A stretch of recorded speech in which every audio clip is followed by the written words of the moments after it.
This is Daughter of Christ. Today, I'll be telling you the story of a certain Muslim missionary and his struggles to prove the preservation of his Quran. Back when Yasir Qadhi's holds in the narrative revelations were at their peak, he rose up to defend the honor of the now debunked perfect Quran preservation narrative. He claimed that the Quran reading of all Muhammad's companions was the same, and he even shamed us with a screenshot saying the same thing from a book he was reading. When we asked for a reference for this statement, he was so confident in the book he was reading that he provided the reference from the footnote of the page. Here, he even types in the chat for more clarity. The reference is from Al-Suyuti's book, Al-Itqan fi Ulum al-Quran, Volume 1, page 177. We were so impressed by this valiant show of evidence, since we rarely get Muslims quoting specific references with volume and page, that we had to honor and check that reference. He also kept pushing us with messages flaunting the big name of Suyuti that is lending proof to his statement. And here is what we found. Al-Suyuti, Al-Itqan fi Ulum al-Quran, Volume 1, page 177. It was actually a chapter talking about how the companions disagreed over the last verse of the Quran. During the time of Abu Bakr, some claimed it was Surah 2 verse 281, while Ubay said it was Surah 9 verse 128 and 129. So the reference given by Abbas to show how the companions agreed showed their actual disagreement on the Quran. We could not believe this irony, and we presented this evidence to Abbas in a stream called Abbas's Swiss Cheese Party, showing him that the reference he gave proved the opposite of his statement. Then came the excuse that the Suyuti's book may have been a different edition. Okay. Yeah. First of all, I just like to say, look, she put her side and she bring evidence. I don't know if her evidence matches the quote I gave because the references I got is second edition. So I don't know if she's reading the second edition or the first edition. I don't know. I'll double check, and if I'm wrong on that, I will say, okay, I'm wrong on that. So I don't think she completely proved me wrong yet. Why would Suyuti talk about something in one edition for it to be removed in another edition? But anyway, we waited for proof from Abbas for the imaginary edition that he was talking about, and then silence for months and months and months. Then came the frantic retractions. It turns out the initial reference given was not correct, even though it was from Abbas's own mouths and his book's footnote that he himself provided us. Just like the narrative of the Quran, Abbas's narrative changed yet again. So what happened? Why did Abbas provide the wrong reference? Well, Abbas actually didn't misquote the book. He gave the exact footnote reference that was in the book. So who wrote that book? Who lied to Abbas along with other Muslims about the reference and made him spend months retracting it?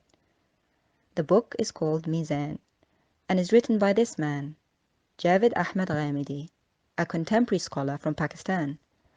We found out why he provides false references. He's well known among his own peers to be unscrupulous, and even received death threats for unacceptable interpretations of Islam, and has even been chased away from Pakistan into exile for this. So no wonder he provides faulty references. So why then do Muslim missionaries who have discovered his lies and have suffered because of them still call him the best scholar of Islam? No wonder they keep making false statements and keep retracting them. Now the new narrative is that it's another reference and yet another bold statement. According to Abbas, a person called Al-Sulami learned the Quran from Uthman and Ibn Mas'ud, who then gave it to Asim, who then gave it to Hafs, where we get the Hafs Quran today. This oversimplistic gold chain of transmission, this isnad, has the stamp of approval from Prophet Abbas himself, at least for now, pending further retractions, and again will graciously give him the benefit of the doubt and pretend that this isnad is correct, even though Ibn Mas'ud's Mus'haf had missing surahs which appear in Quran Hafs today. But what if the simple isnad is the solution to the Quran's doubtful narrative?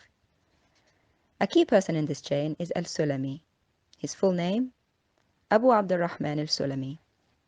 According to Abbas, he recited the same Quran as the Hafs Quran Muslims recite today. So who shall we go to find out more, to find evidence for this? Let's go to al-Suyuti, since he's the one of the very few who have the stamp approval of Prophet Abbas himself. In Suyuti's book, Ad-Durr al-Mansur, volume 15, page 814 to 815, it was narrated that Abu Abdurrahman al-Sulami used to read to Muslims verses, here in the blue, that do not appear in the Hafs Quran today.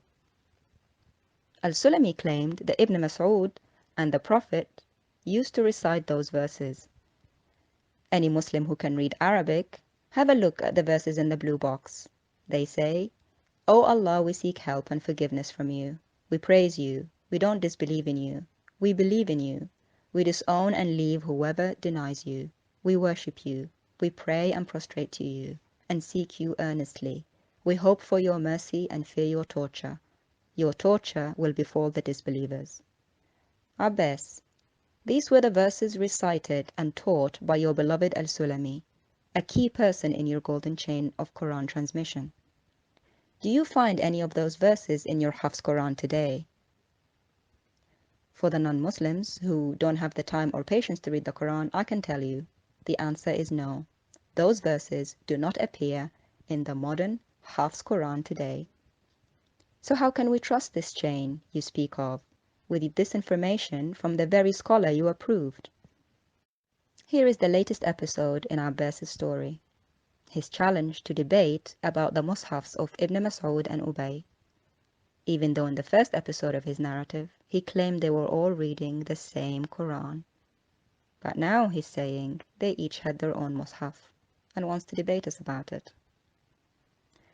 Oh, how the narrative keeps changing. So what's the conclusion to the story? The standard narrative has holes in it. That's what I'm going to say. Thank you. Couldn't have said it better myself. Let's hope all Muslims get the memo.